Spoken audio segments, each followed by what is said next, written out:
అరే కోతి మిత్రమా, అరటి పండ్ల తొక్కలు ఇలా నేల మీద ఎందుకు పడేస్తున్నావు? అరే సారీ, నువ్వు ఇప్పుడు ఒక పని చెయ్యి.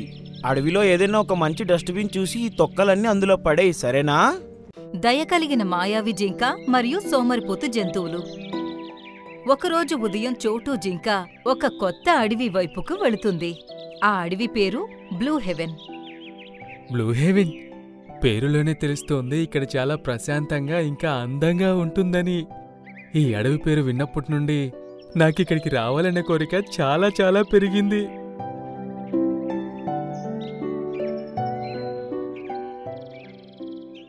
తను అడవి గేట్ లోపలికి అడుగు పెట్టిందో లేదో అక్కడ తనకి ఒక చెట్టు మీద కూర్చున్న కోతి కనిపించింది.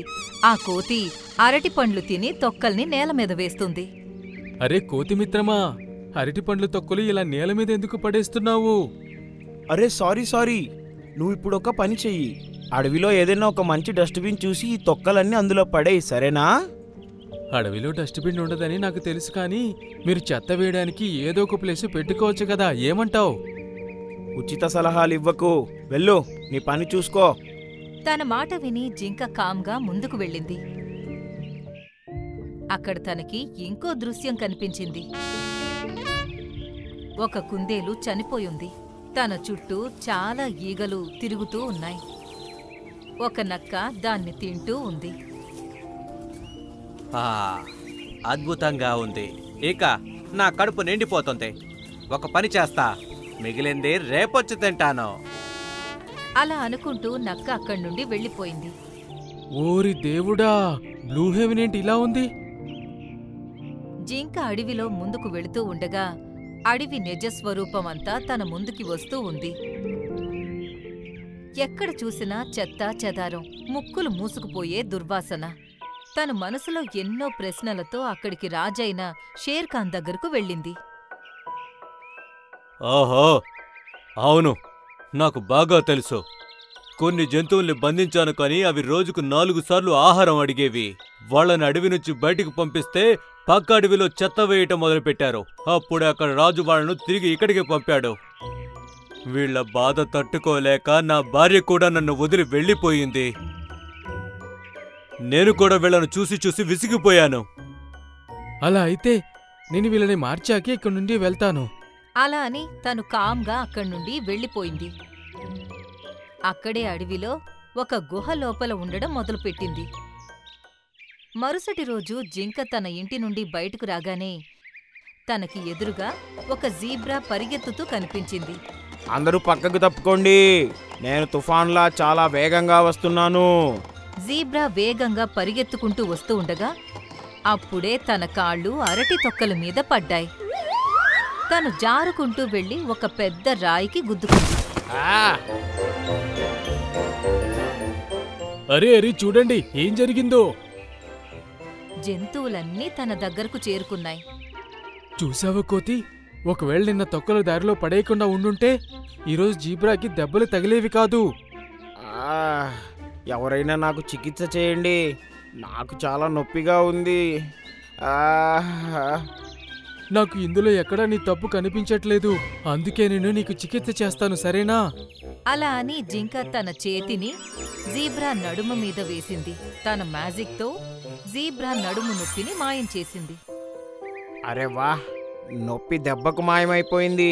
అది చూసి జంతువులన్నీ ఆశ్చర్యపోయాయి. వాటి మొహంలో చాలా సంతోషం కనిపించింది. అరే, నీకు మ్యాజిక్ కూడా తెలుసా జింక? అలా అయితే ఇక నుండి నువ్వు మా అడవిలోనే ఉండాలి, సరేనా? జింక వాటిల్లో మార్పు తీసుకురావాలనుకుంది. అందుకే తను వెంటనే ఒప్పుకుంది.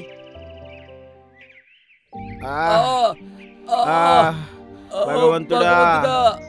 మరుసటి రోజు మధ్యాహ్నం హైనా ఇంకా నక్క నేల మీద పడుకుని చాలా బాధపడుతూ ఉండడం జింక చూసింది. అరే, ఏమైంది మీ ఇద్దరికి? నిన్న రాత్రి నుంచి నా కడుపులో నొప్పేస్తుంది. ప్రొద్దునకంతా నొప్పి ఎక్కువైపోయింది, కానీ ఇంకా నొప్పిని తట్టుకునే శక్తి లేదు. నా వల్ల అవ్వటం లేదు ఇది. మీ ఇద్దరూ రాత్రి ఏం తిన్నారు? నిన్న రాత్రి మాకొక చనిపోయిన మేక దొరికింది. రాత్రి మేము అదే తిన్నాము.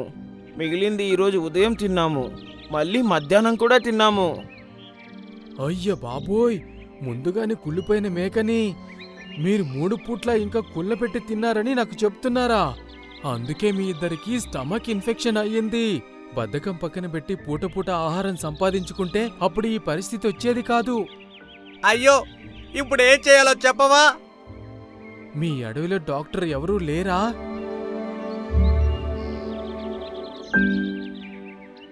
డాక్టర్ కుందేలు కూడా 1 నెల నుండి ఉన్న క్యారెట్ ని తిన్నారు.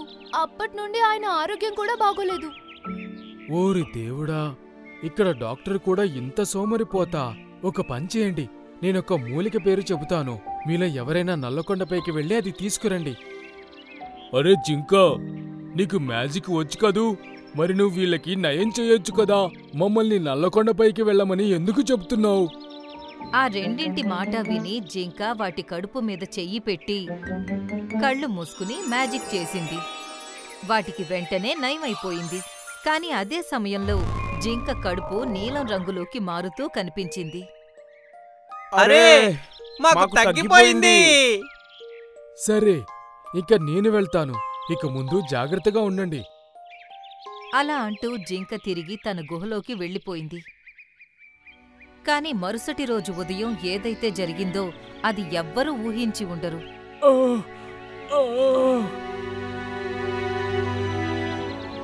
అరే, ఇదైతే జింక గొంతులా ఉంది. జంతువులన్నీ కలిసి జింక దగ్గరకు వెళ్ళాయి. అవి అక్కడ జింక నేల మీద పడుకుని నొప్పితో బాధపడుతూ కనిపించింది. తన పక్కనే షేర్ఖాన్ కూడా ఉన్నాడు. ఏమైంది జింకా, నువ్వెందుకు అలా అరుస్తున్నావు? నా కడుపులో చాలా నొప్పిగా ఉంది. కానీ నువ్వు ఫ్రెష్ ఆహారమే తింటావు, నీ గుహలో శుభ్రంగా ఉంటావు. మరి నీ ఆరోగ్యం ఎందుకు పాడయ్యింది? నేను నా మ్యాజిక్ సాయంతో కష్టాల్లో ఉన్న వాళ్ళకి సహాయం చేయగలను. ఎవరి ఆరోగ్యం బాగు చేయలేను. కానీ మీరు బలవంతంగా ఆరోగ్యం బాగు చేయించుకున్నారు. అందుకే నేను వీళ్ళ అనారోగ్యాన్ని నా మీదకి తీసుకున్నాను. ఏంటి? అవును, అందుకే మీ స్టమక్లో ఉన్న ఇన్ఫెక్షన్ అంతా ఇప్పుడు నాలోకి వచ్చేసింది. ఇక నేను ఎక్కువసేపు ప్రాణాలతో ఉంటాననే ఆశ నాకు లేదు. మీరందరూ చూసారా? మీ బద్ధకం కారణంగానే మన అడవిలో ఒక ముఖ్యమైన జంతువు చావు బ్రతుకుల్లో ఉంది. లేదు, మేము నిన్నలా చావనివ్వము జింకా. నువ్వు ఏ మూలిక గురించైతే చెప్పావో అది మాకు చెప్పు, మేం వెళ్ళి తీసుకొస్తాము. నల్లకొండపైన మీకు కొన్ని ఖజూరాల చెట్లు కనిపిస్తాయి. అందులో ఒక చెట్టుకి టమాటా సైజులో నల్ల ఖజూరాలు కనిపిస్తాయి. ఒకవేళ నేను అలాంటి నల్ల ఖజూరాలు తింటే నేను బ్రతికే అవకాశం ఉంది. నువ్వేం కంగారు పడకు జింకా, మేమిప్పుడే వెళ్ళి ఆ ఖజూరాలు తీసుకొస్తాము. మోటు కోతి, రాబందు, నక్క, ఇంకా జిరాఫీ, మీరు వెంటనే నాతో పాటు రండి. మనం త్వరగా వెళ్ళి అవి తీసుకురావాలి. సరే, పదండి వెళ్దాము. అవన్నీ కలిసి ఎంతో ఉత్సాహంతో వేగంగా నల్లకొండ వైపుకు బయలుదేరాయి. దాదాపు 1 గంట సమయంలో అక్కడికి చేరుకున్నాయి. అలా చూడండి, అక్కడుంది నల్ల ఖజూరాల చెట్టు. కోతి ఇంకా రాబందు, మీరిద్దరూ ఖజూరాలు తెంపే పనిలో ఉండండి. రాబందు ఎగురుకుంటూ చెట్టు పైకి వెళ్ళింది. అలాగే కోతి కూడా చెట్టెక్కింది. రెండూ కలిసి బోలెడు ఖర్జూరాలు తెంపి కింద పడేశాయి. నక్క ఇంకా జిరాఫీ ముందుగానే నేల మీద ఒక పెద్ద ఆకుని పరిచాయి. ఖర్జూరాలు అన్నీ ఆకు మీద పడ్డాయి. ఆ తర్వాత 1 గంటలోపు ఈలోపు జింక కళ్ళు కూడా మూసుకుపోయాయి. చోటు జింక, లేవు. కోతి జింకని తట్టి లేపింది. ఇదిగో ఈ ఖర్జూరాలు తిను. జింక ఒక్కొక్కటిగా 6 ఖర్జూరాల్ని తినింది. నెమ్మదిగా తనకి నొప్పి తగ్గిపోయింది. మీ అందరికీ చాలా చాలా కృతజ్ఞతలు. మమ్మల్ని క్షమించు ప్రియమైన జింక. మేము నీ మాటలను అస్సలు అర్థం చేసుకోలేదు. కానీ నేను ఎక్కడ కోల్పోతామో అనే భయం మాకు అంత అర్థమయ్యేలా చేసింది. ఇంకా జంతువులన్నీ అడవిని శుభ్రం చేయడం మొదలుపెట్టాయి. 1 రోజులోనే అవి అడవి మొత్తాన్ని మార్చేశాయి. అడవి అంతా పచ్చదనం ఇంకా పువ్వుల సువాసనతో నిండిపోయింది. ఆ రోజు షేర్ఖాన్ భార్య కూడా తిరిగి అడవికి వచ్చేసింది. డార్లింగ్, అవి రెండు సంతోషంగా ఉండడం చూసి జింక ఇంకా మిగతా జంతువులకి చాలా సంతోషం వేసింది. ఇంకా జింక ఎప్పటికీ అక్కడే ఉండిపోయింది.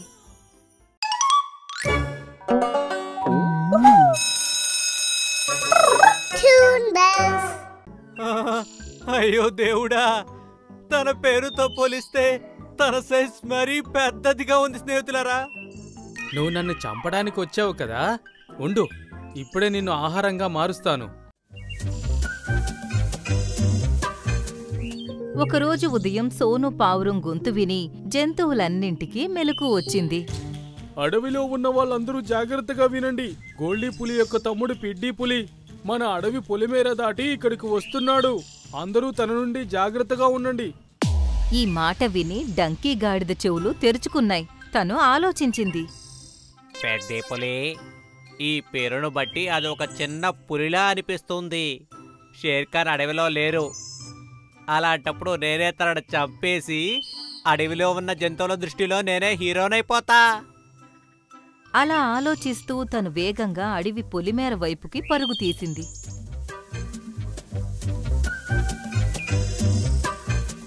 అరే డంకీ, నువ్వెక్కడికి వెళ్తున్నావు? పిద్ది పులి నిన్ను చంపేస్తాడు.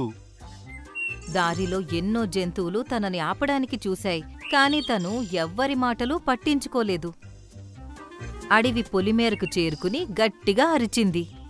అరేవో పెద్ద పులి, నువ్వు ఎక్కడున్నావు?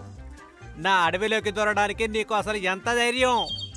తన మాట విని ఒక పెద్ద పులి చెట్ల మధ్యలో నుండి బయటకొచ్చింది.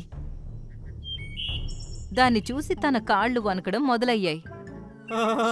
అయ్యో దేవుడా, తన పేరుతో పోలిస్తే తన సైజ్ మరీ పెద్దదిగా ఉంది స్నేహితులారా. నువ్వు నన్ను చంపడానికి వచ్చావు కదా, ఉండు, ఇప్పుడే నిన్ను ఆహారంగా మారుస్తాను. అలా అంటూ తను డంకీ వైపుకి వెళుతూ ఉండగా అప్పుడే షేర్ఖాన్ అక్కడికి చేరుకున్నాడు. నా అడవిలో ఉన్న జంతువులకే హాని కలిగిస్తావా? ఇప్పుడే నేను నీ సంగతి చెబుతాను. అలా అంటూ తను వెంటనే పిద్ది పైన దాడి చేసి తనని దారుణంగా గాయపరిచాడు. షేర్ఖాన్, నాకు జరిగిన అవమానానికి నేను తప్పకుండా పగ తీర్చుకుంటాను.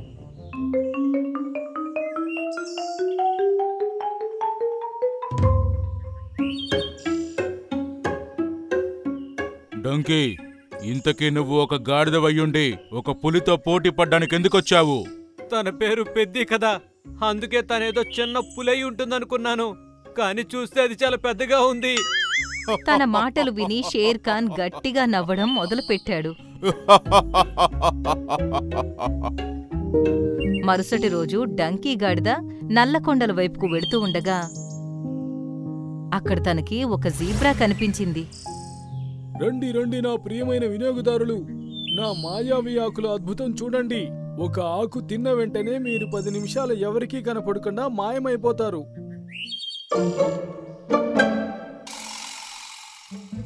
ఏమన్నావు? ఒక ఆకు తినగానే 10 నిమిషాల్లో మాయమైపోతారా? అంటే నేను ఎవరికే కనిపించనా?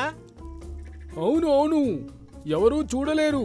కావాలంటే ఒకసారి తిని చూడు. అలాగే, ఇప్పుడే తినేస్తాను నేను. అలా అంటూ తను ఒక ఆకును తినేసింది.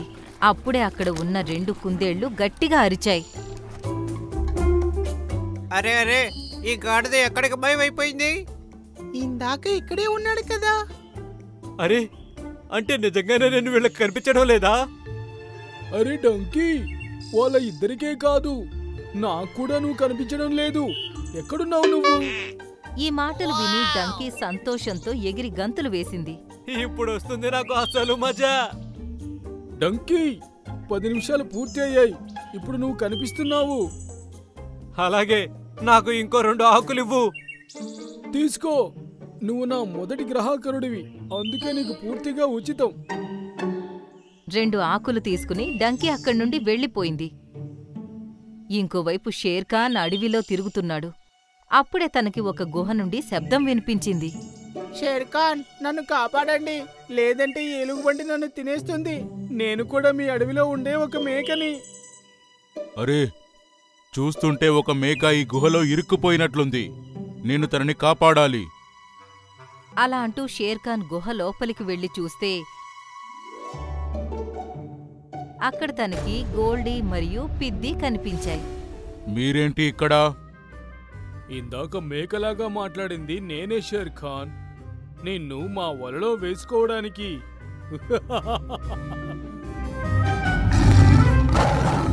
షేర్ ఖాన్ ఏమైనా చెయ్యక ముందే 2 పులులు తన మీద దాడి చేశాయి. సోను పావురం అక్కడ్నుండి వెళుతూ ఉండగా తనకి షేర్ ఖాన్ అరుపులు వినిపించాయి. అరే, ఇది షేర్ ఖాన్ గొంతులా ఉంది. తను వెంటనే గుహ లోపలకు వెళ్ళింది. అక్కడ తనకి షేర్ ఖాన్ బందీగా కనిపించాడు. మీరిద్దరూ కలిసి ఒకేసారి నా మీద దాడి చేసి మోసం చేసి నన్ను బంధించారు. ఒక్కొక్కరు పోటీకి వచ్చి ఉంటే అప్పుడు ఎవ్వరిలో ఎంత బలముందో నేను చూపించేవాడిని. ఆ విషయం మాకు కూడా తెలుసు షేర్ ఖాన్. అందుకే కదా కలిసి నీ మీద దాడి చేశాము. అయ్యో దేవుడా, షేర్ ఖాన్ ప్రాణాలకి ప్రమాదం ఉంది. షేర్ ఖాన్ని కాపాడడానికి నేను ఏదోటి చెయ్యాలి. సోను పావురం ఈ విషయాన్ని అడవిలో అన్నింటికీ చెప్పేసింది. అలాగే జంతువులన్నీ ఒకచోటుకు చేరుకున్నాయి. మనం ఎలాగైనా షేర్ఖాన్ని కాపాడాలి. 2 పులులతో పోటీ పడే ధైర్యమున్న జంతువు మన దగ్గర ఎవరున్నారు? అవన్నీ ఆలోచించడం మొదలుపెట్టాయి. కాని దేనికి గుహలోపలకు వెళ్ళి ఆ 2 పులులతో పోటీ పడే ధైర్యం లేదు. అప్పుడే గాడిద ఇలా అంది. ఇదే సరైన అవకాశం. పెద్ద పెద్ద మాటలు చెప్పి షేర్ ఖాన్ని కాపాడడానికి వెళ్తాను. గుహలోకి వెళ్ళాక ముందు ఆకు తిని మాయమైపోతాను. అప్పుడు షేర్ ఖాన్ని సులభంగా విడిపించొచ్చు. ఆ తర్వాత నేను అడవిలో హీరో అయిపోతాను. మీరందరూ ఊరికే మాటలు చెబుతున్నారు. నేను వెళ్ళి మన రాజుగారిని కాపాడతాను, అది ఒంటరిగా. తన మాటలు విని జంతువులన్నీ ఆశ్చర్యపోయాయి. గాడిదకి మంచి అవకాశం దొరికిందని సంతోషంగా ఉంది. అలాగే గుహవైపుకి పరుగు తీసింది. తను గుహ లోపలకు వెళ్లి చూస్తే అక్కడ షేర్ ఖాన్ బోనులో బందీగా ఉన్నాడు. అలాగే మిగతా ఆ 2 పులులు అక్కడే నిలబడున్నాయి. ఏంటిది? షేర్ ఖాన్ని కాపాడడానికి ఒక గాడిద వచ్చింది. ఈ గాడిద మీ కళ్ళ ముందే షేర్ ఖాన్ని విడిపించి మరీ తీసుకుని వెళ్తాడు. నువ్వు నిజంగా అలా చేస్తావా? అప్పుడే డంకీ గాడిద తన వీపు మీదున్న ఆకుల్ని కింద పడేసి ఆ పులులు ఎదురుగానే వాటిని మంచిగా నమిలి తింది. ఆ 2 డంకీ వైపు ఆశ్చర్యంగా చూశాయి. ఏమైందో చెప్పండి. గాలిపోయిందా? ఇక మీరు నన్ను చూడలేరు. అలా అంటూ తను షేర్ ఖాన్ ఉండే బోను దగ్గరకు వెళ్లి దాన్ని తెరవడం మొదలుపెట్టింది. ఇంతలో గోల్డీ ఇలా అంది. మీ అడవిలో ఒకరిని మించిన ఒకరు కార్టూన్లున్నారు షేర్ ఖాన్. చూస్తుంటే నాకు నవ్వు వస్తోంది. అలా అని తను డంకీ మీద దాడి చేసింది. అరే, ఏమైంది? నువ్వు నన్ను ఎలా చూడగలుగుతున్నావు? నేను ఆకులు సమయానికే తిన్నాను కదా. పంజరంలో కూర్చొని ప్రశాంతంగా ఆలోచించుకో. వద్దు. స్నేహితులారా, ఒక గాడిదయ్యుండి డంకీ షేర్ఖాన్ని కాపాడడానికి వెళ్ళాడు. ఈ అడవిలో మనం ఇంతమంది జంతువులం ఉండి కూడా భయపడి కూర్చున్నాము. అవును, మనం కూడా తనకి సహాయం చేయడానికి వెళ్ళాలి. పదండి. జంతువులన్నీ ఏకమయ్యి గుహవైపుకి బయలుదేరాయి. స్నేహితులారా, ఎవరు కూడా మీ అడుగుల్ని ఆపకండి. మనం షేర్ఖాన్ని కాపాడటంలో డంకీకి సహాయం చేయాలి. అవి అన్నీ ఒకేసారి గుహ లోపలకు చేరుకున్నాయి. అరే, ఏంటిది డంకీ? అక్కడ అంత పెద్ద పెద్ద డైలాగులు చెప్పిన తర్వాత ఇక్కడికొచ్చి నువ్వు షేర్ఖాన్తో పాటు బందీగా మారిపోయావు. అయ్యో దేవుడా, జంతువులన్నీ ఒకేసారి వచ్చాయా? రైనో పరిగెత్తుకుంటూ వెళ్లి గోల్డీని గుద్దేసింది. ఏనుగు పిద్దిని గుద్దేసింది. అయ్యో భగవంతుడా! అరే వా మిత్రులారా, అవి అన్నీ కలిసి ఆ 2ంటిని బాగా కొట్టాయి. చివరికి ఆ 2 అక్కడ్నుండి భయంతో పారిపోయాయి. మేము తప్పకుండా తిరిగి వస్తాము. అవి వెళ్లిపోయాక జంతువులు షేర్ ఖాన్ అలాగే డంకీని విడిపించాయి. మీ అందరికీ ధన్యవాదాలు. మీరు ఎంతో సాహసం చేసి నన్ను కాపాడారు. డంకీ, నువ్వంత పెద్ద పెద్ద డైలాగులు నువ్విక్కడికొచ్చి బందీగా మారడానికి మాతో చెప్పావా? నేను మాయావి ఆకును తిన్నాను. మరి నేను ఎందుకని మాయం అవ్వలేకపోయాను? తప్పకుండా నువ్వు ఆ మాయావి ఆకు ఆ జీబ్రా దగ్గర తీసుకున్నావు కదా. ఆ విషయం నీకెలా తెలుసు? జీబ్రా ఇంకా 2 కుందేలు కలిసి ఇలానే అందరినీ గాడిదలను చేస్తున్నాయి. కానీ నువ్వు ముందే గాడిదవి, ఇప్పుడు ఇంకా పెద్ద గాడిదవయ్యావు. ఈ మాట విని డంకీ తలదించుకుంది. జంతువులన్నీ గట్టిగా నవ్వడం మొదలుపెట్టాయి.